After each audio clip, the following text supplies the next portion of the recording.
Sila nakapasok sa top 20 semifinals ng 2024 Miss Universe Philippines Competition.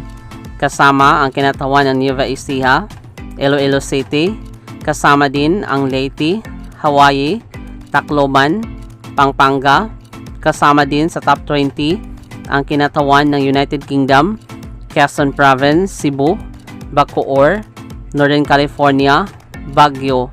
Kasama din ang representative ng Laguna, Cainta, Zambales, Palawan, Taguig, Australia, Bulacan, at Pasig. Sino kaya sa kanila ang mananalo ngayong competition? Maraming salamat sa panonood. Para maging updated ka, huwag kalimutang mag-subscribe.